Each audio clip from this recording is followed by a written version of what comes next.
नमस्कार दर्शकों, competition commission of India से यंग प्रोफेशनल्स के लिए पोस्ट आई हैं और ये अलग अलग फील्ड में पोस्ट आई हैं। कितनी पोस्ट आई है या कितनी वैकेंसीज आई हैं, इसके लिए क्या क्वालिफिकेशन चाहिए, आपकी क्या एलिजिबिलिटी में होनी चाहिए, सब कुछ इस वीडियो में हम कवर करेंगे। तो वीडियो में एंड तक बने रहिए और चलिए शुरू करते हैं। तो सबसे पहले हम फील्ड की बात करेंगे। तो ये है law, economics, IT, data analytics और डाटा एनालिस्ट। अब जो है यंग प्रोफेशनल ग्रेड 1 है लॉ के लिए, ग्रेड ही 1 है इकोनॉमिक्स के लिए भी, ग्रेड 1 है IT के लिए भी, ग्रेड 1 एंड 2 है एनालिस्ट, डाटा के एनालिस्ट के लिए। और जो लॉ के लिए नंबर है यंग प्रोफेशनल के वो 10 है, इकोनॉमिक्स के लिए 8 है, IT के लिए 1 है, डाटा एनालिस्ट के लिए 3 है। अब जो ये आपका कॉन्ट्रैक्ट बेस पे रहने वाला है सबसे पहली बात, और इसका जो कॉन्ट्रैक्ट का पीरियड होगा वो 1 साल का होगा, जो कि फर्दर एक्सटेंड भी किया जा सकता है एज पर रिक्वायरमेंट, अगर इनको रिक्वायरमेंट होती है, जैसा कि एक्सटेंड होता ही रहता है। जनरली ये चीज देखी जाती है कॉन्ट्रैक्ट की पोस्ट में या जॉब में, तो आप इसे निश्चिंत रहे।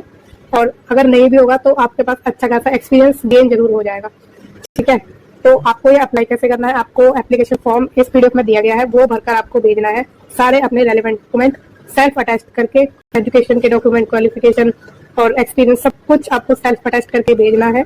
और जो एड्रेस है आपका भेजने के लिए वो है deputy director HR division, competition commission of India, 8th floor, office block 1, Kidwai Nagar east, new Delhi 11003। तो ये आपका एड्रेस होने वाला है जहाँ आप भेजेंगे। स्पीड पोस्ट करिएगा, ठीक है। और आप चाहे तो खुद भी जाके दे सकते हैं, क्योंकि इसमें ऐसा कुछ मेंशन नहीं किया गया है कि आपको पोस्ट करना है या बाई हैंड देना है। तो आप चाहे तो, अगर आपकी लाजिक नजदीक है तो आप बाई हैंड दे आइए, नहीं तो आप पोस्ट कर दीजिए। और अब हम इसकी क्वालिफिकेशन की बात करेंगे। तो लॉ फील्ड के लिए जो आपकी एसेंशियल क्वालिफिकेशन है वो है डिग्री ऑफ LLB और इक्विवेलेंट यूनिवर्सिटी से या फिर इंस्टीट्यूट से, इन इंडियन और अब्रॉड, या तो इंडिया में किया गया हो या अब्रॉड भी किया गया हो, उसे भी इसमें कंसिडर किया जाएगा। और रिकॉग्नाइज होना चाहिए बार काउंसिल ऑफ इंडिया से, फिर qualified to be registered as advocate in any state bar council in India in terms of advocates act 1961। मतलब कि आप एडवोकेट के रूप में स्टेट बार काउंसिल में रजिस्टर करने के लिए क्वालिफाई होनी चाहिए। और डिजायरेबल भी इसमें दिया गया है कि स्पेशलाइजेशन हो इन कंपटीशन लॉ और रेगुलेटरी लॉ, या फिर law relating to intellectual property rights और इंटरनेशनल ट्रेड लॉस और कॉर्पोरेट लॉ या फिर फाइनेंशियल लॉ, इसी तरह के एक्सेट्रा, वो डिजायरेबल है। अब एक्सपीरियंस की हम बात करें तो आपको एक्सपीरियंस हो, इसमें साल मेंशन नहीं किया गया है कि कितने साल का आपको एक्सपीरियंस चाहिए, सिर्फ एक्सपीरियंस हो, चाहे वो 6 महीने का भी होगा ना तो वो भी चल जाएगा। तो एक्सपीरियंस इन जुडिशियल और legal work in supreme court या फिर हाई कोर्ट या एनी अदर कोर्ट, किसी भी कोर्ट में आपके पास जुडिशियल या लीगल वर्क करने का काम का एक्सपीरियंस हो, या फिर गवर्नमेंट में भी हो तब भी चल जाएगा, रेगुलेटरी अथॉरिटी हो, ट्रिब्यूनल हो और एनी सिमिलर फोरम में आपने एक्सपीरियंस लिया हो जुडिशियल या लीगल वर्क का, या फिर आप professor, reader, lecturer of law रहे हो यूनिवर्सिटी में, प्रोफेशनल इंस्टीट्यूट में या फिर अब्रॉड, बाहर भी अगर आप रहे हैं लॉ के टीचर या लेक्चरर या प्रोफेसर, ठीक है। और स्पेशलाइजेशन हो जिसमें आपकी टीचिंग कंपटीशन लॉ की, ठीक है। तो टीचिंग कंपटीशन लॉ की आपकी स्पेशलाइजेशन हो, प्रोफेसरशिप में, रीडर में, लेक्चरर में, चाहे वो इंडिया में की गई हो चाहे वो अब्रॉड की गई हो, या फिर आपके पास लीगल मैनेजर और above in the corporate sector having experience और handling acquisition, merger and amalgamation etcetera under competition law, या फिर आपके पास ये वाला एक्सपीरियंस हो, ठीक है, लीगल मैनेजर और above in the corporate sector. फिर हम नेक्स्ट बात करते हैं इकोनॉमिक्स के फील्ड की। तो इसमें आपको एसेंशियल क्वालिफिकेशन चाहिए post graduate degree in economics from either a recognized university in India और अब्रॉड।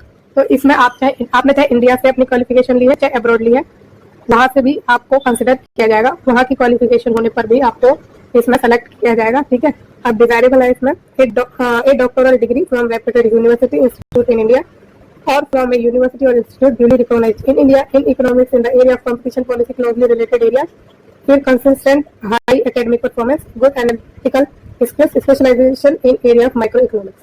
फिर हम एक्सपीरियंस की बात करें तो एक्सपीरियंस हो आपका माइक्रो इकोनॉमिक प्रॉब्लम में, including international trade, investment, project evaluation and appraisal, industrial organisation, industrial economics और economic regulation including competition assessment using quantitative economic techniques in government, public sector, private sector, non governmental organisation और regulatory authority और regional, international, multilateral organisation, या फिर university में reputed research institute as professor, reader, lecturer of micro economic, industrial organisation, international trade और econometrics, mathematical economics, quantitative economics method, quantitative economic method और closely related subject. तो आप professor रहे हो, reader रहे हो, लेक्चरर रहे हो, इनमें से किसी भी फील्ड में, रिलेटेड फील्ड में, सब्जेक्ट में और एक्सपीरियंस आपने लिया है तो आप इसके लिए एलिजिबल हैं। इस पर कोई साल मेंशन नहीं किए गए हैं, ये ध्यान रखिए। तो ये आपके लिए एडवांटेज है कि आपने अगर 4 महीने का, 6 महीने का, 1 साल का भी लिया है तब भी आप इसके लिए फॉर्म भर सकते हैं। फिर नेक्स्ट है फील्ड इंफॉर्मेशन टेक्नोलॉजी, जिसमें एसेंशियल क्वालिफिकेशन है bachelor of technology, bachelor of engineering in computer science, information technology, computer engineering, computer technology, electronics and communication, या फिर मास्टर डिग्री आपके पास in computer application, computer science में या फिर इंफॉर्मेशन टेक्नोलॉजी में। फिर डिजायरेबल है Linux certification, CCNA, CISSP, CISA और CISM, CEH सर्टिफिकेशन आपके पास हो तो आपको एक प्रेफरेंस मिल जाती है।